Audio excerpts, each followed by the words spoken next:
Meu nome é Bruna Cristina Miranda, sou aluna da Faculdade Estácio de Sá, ano 2021, cursando Sociologia. A minha matrícula é 202-102-494-291. Hoje eu vou apresentar o meu PCC de aspectos antropológicos e sociológicos da educação.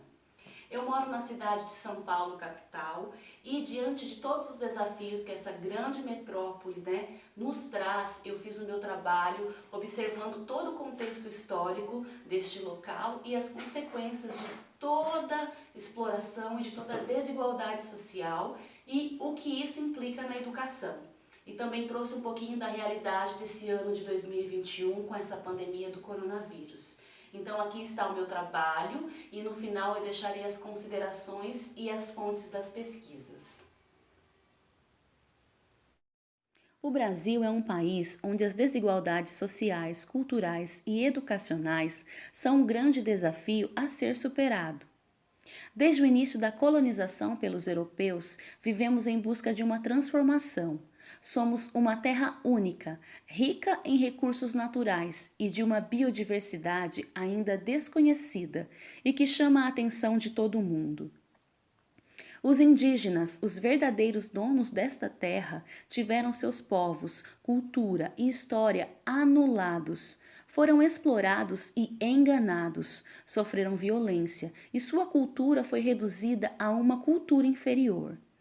Somos o resultado de uma exploração territorial e humana, de uma emigração escravocrata que retirou os africanos de seus países de origem, que vieram obrigados para o Brasil e que foram escravizados como se não fossem seres humanos.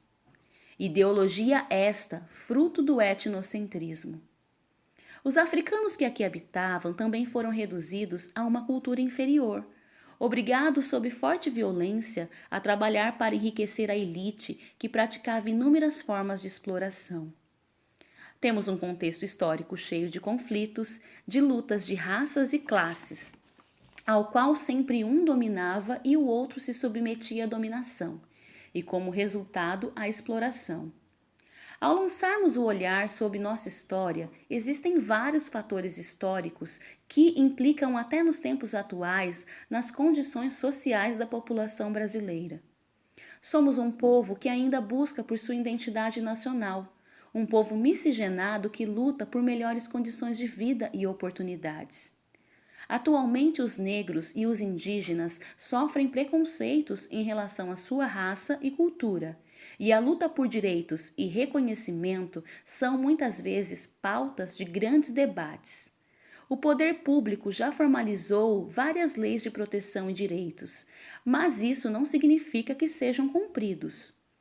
As respostas para a desigualdade social no Brasil se encontram na história do próprio país.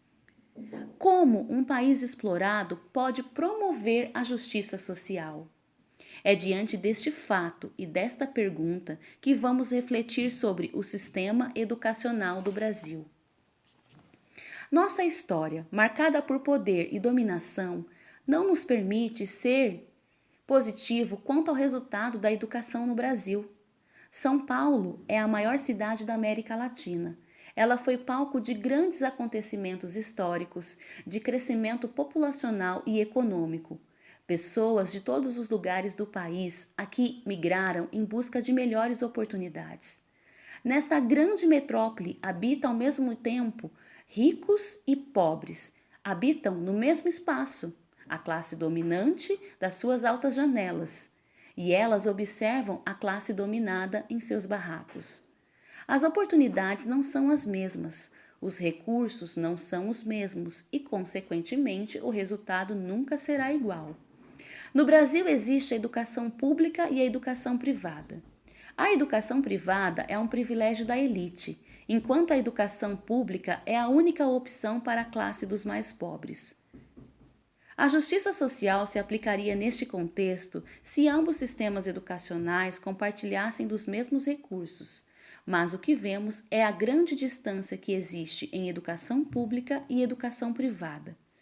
A educação privada está em constante processo de transformação. Seus espaços sempre são atualizados com tecnologia de ponta, formação acadêmica e cultural, alimentação saudável e lazer, valorização dos professores. A educação pública é precária desde seu espaço físico até os recursos materiais. Uma parte dos alunos da rede pública enxergam na escola um local onde, em primeiro lugar, vem a possibilidade de uma alimentação, e a formação educacional fica em segundo plano. Os recursos não são de última geração. A valorização dos professores não existe. Por vezes, a comunidade local se mobiliza para encontrar meios de melhorar as condições dos espaços educacionais. Trabalho este que deveria ser do poder público. Inúmeras vezes, matérias em meios de comunicação denunciam cortes de verbas para a educação. Educação é um fator essencial para o desenvolvimento de uma nação. Mas o que esperar de uma nação que ainda é continuamente explorada? Por que o investimento em educação não é prioridade em nosso país? Quanto mais distante de formação e conhecimento, mais fácil de se manipular. É isto que acompanhamos diariamente na realidade do povo brasileiro. Estamos em 2021, em meio a uma pandemia do coronavírus. E esta situação de impacto mundial revelou a fragilidade do sistema educacional brasileiro. O ano de 2020 foi o grande desafio da educação.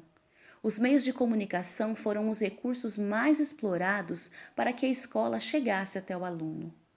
A rede privada investiu em recursos e programas, atualizou seus professores e encontrou novas formas de ensinar.